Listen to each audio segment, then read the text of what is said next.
What's going on, everyone, and welcome to another random movie review channel. Thank you for stopping by. My name is Chase, and let's talk about one. And the one I want to talk about right now is Aftersun. Now, this one actually comes to us from A24, and it hits theaters this Friday, November 4th. If you care to watch this film, regardless of what I'm about to say. So, what's this movie about? Sophie reflects on the shared joy and private melancholy of a holiday she took with her father 20 years earlier. Memories real and imagined fill the gaps between as she tries to reconcile the father she knew with the man that she didn't.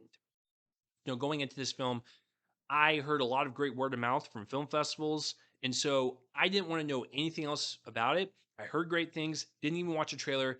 It's A24. I went into it. So after seeing the film, I want to take a break to thank the sponsor of this video, Movie Palette. Hi, it's me interrupting me, and I just wanted to take a break to thank the sponsor of this review, Movie Palette. Movie Palette takes the concept of the movie poster to the next level. Movie Palette consists of stripes of colors carefully chosen by their team of artists. Every stripe represents a color of a particular scene in a movie and is put in chronological order on the canvas.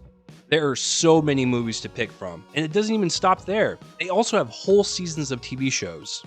I recently moved and I needed some things to put on my wall, and I was getting tired of putting up traditional movie posters and wanting something different, and Movie Palette stepped up to the plate. The movie palette that I chose was one of my favorite movies of all time, Logan.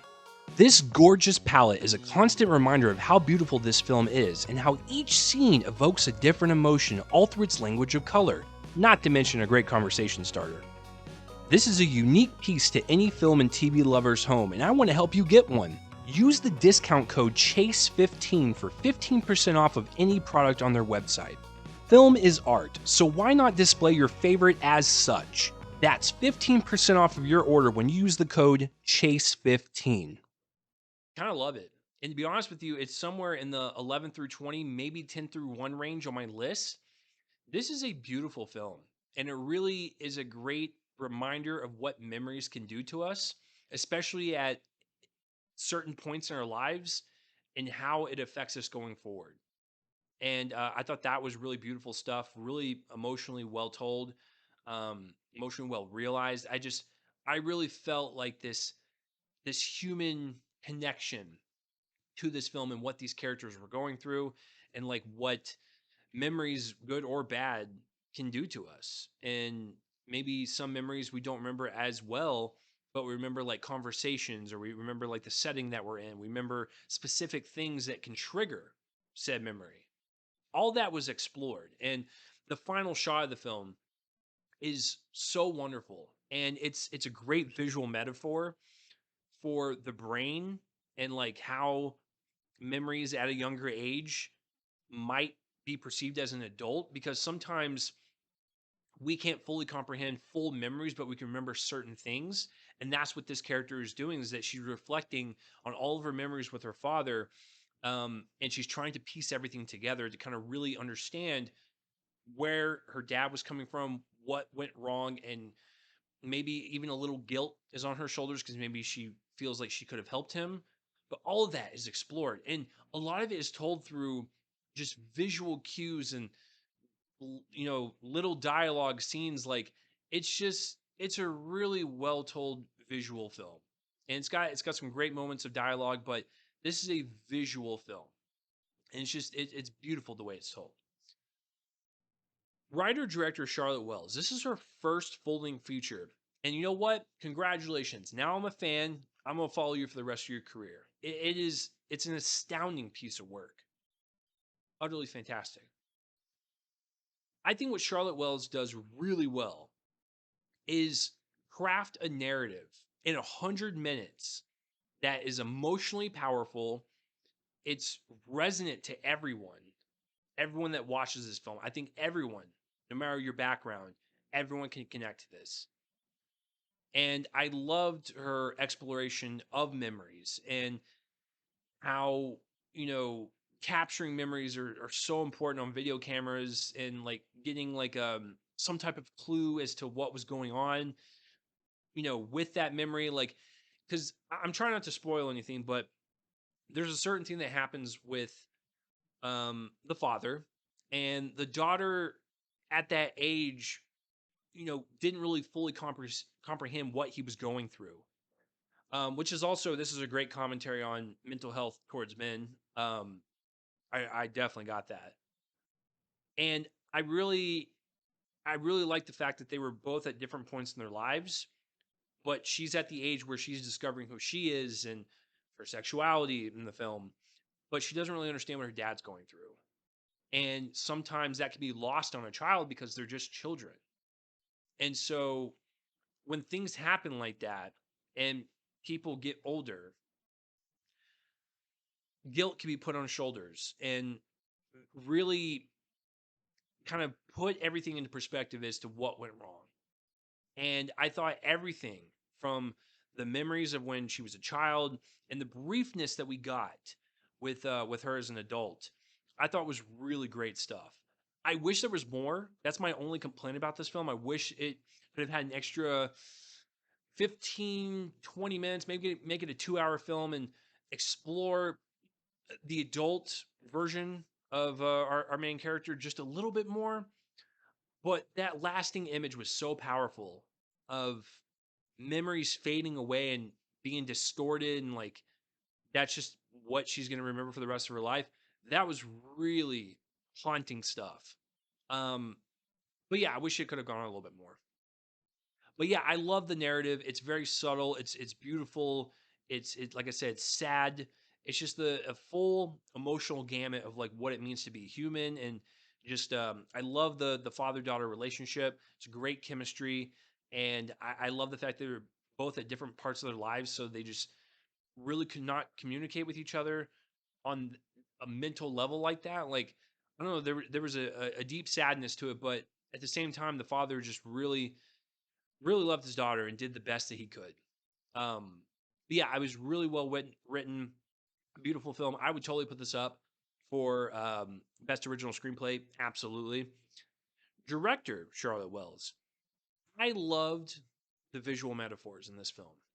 Not only is this film absolutely gorgeous because of the where they're at on their holiday, but I loved the the care that she had on her own script and was like, you know what? Instead of telling it, I'm just going to show it because that's more powerful when you do it that way.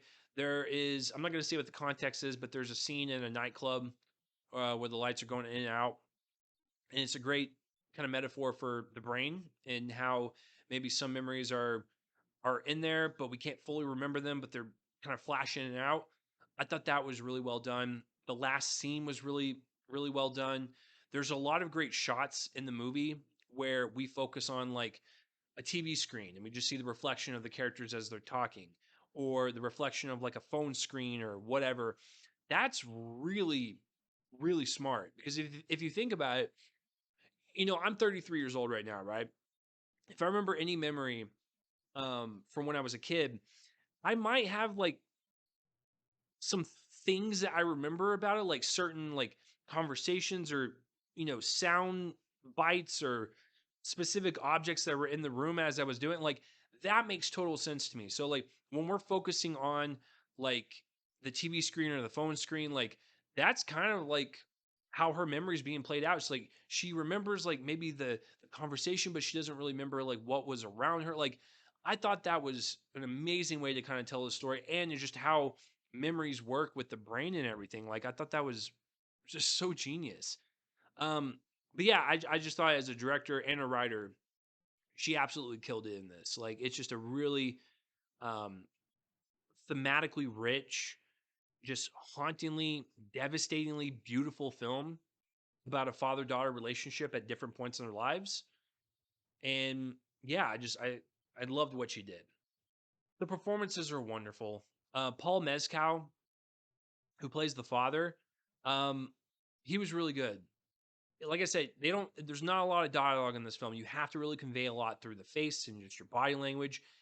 And he puts on a front in front of his daughter. And I thought that when he was in those moments, he was just this loving, caring father to his daughter. And then when he was by himself, we saw a lot of sadness and we saw a lot of loneliness and just him being lost in life. And it sucks so bad because like he can't talk to his daughter about this. Like he has to suppress that stuff because he wants to be the best father possible. And he cries and he's in pain by himself, and like there's this vulnerability about what Paul Mescal does that really kind of touched me, and it was a really well realized performance. Frankie Corio, I hope that's how you pronounce it. Her real name is Francesca Corio. She plays younger Sophie. She was wonderful, very charming. Really kind of fits in that age where like she's still trying to figure herself out and like who she wants to be as an adult and like her sexuality. Like we're seeing that like as it's playing in real time, and I thought just as a curious teenager, she did a really great job kind of carving her own path in her own life and also communicating with her dad. Like it was just it was a wonderful performance. And I thought their relationship um was really nice. Even though she didn't really know fully what was going on, the moments that she did have with her dad, which she chooses to have the best memories possible, I thought were really nice and touching. Like that, those are the memories that she's gonna have of her father, and whether they be good or bad, she's got them. And I think she really looked up to her dad, and you could really see that in her face. And it was just a really well done performance. Um, Everyone else is fine. I mean, it's really just about them two. But even the adult version of Sophie, barely get to see her, but just the two scenes that we have, wonderful. Like you can see the whole story being told in her face, and I really thought she was great. The cinematography is crisp. I really love the sun drenched setting and the holiday spot. Like that was really cool. Um, the music is also really kind of melancholy, kind of fits in with the theme of the film. Really kind of surreal. I really liked just that touch to the film. I don't know what else more to say. Like I said, the only bad thing about this is that should have been 20 minutes longer. I wanted to see a little bit more with the adult version of Sophie. But man, that last image, it's one of the best of the year. It really is. And the film overall is one of the best of the year. I'd be very curious to know if like it actually stays on my list, but for right now, I'm comfortable with saying Aftersun is a fantastic film. Just be prepared for it emotionally. But if you're looking for a really great drama, this is it. It's 100 minutes. It's not really a huge part of your life or your time. Please give this one some support. A24 has been on a roll this year. I think for the most part, they've had a lot of great hits. And this is one of them. So let me know down below what you thought of Aftersun, whether you liked it, loved it, hated it, all that stuff. And yeah, let me know your thoughts on it. So that will do it for this review. I'm Chase Lee, and tune in next time for whatever I review next. I will see you guys later.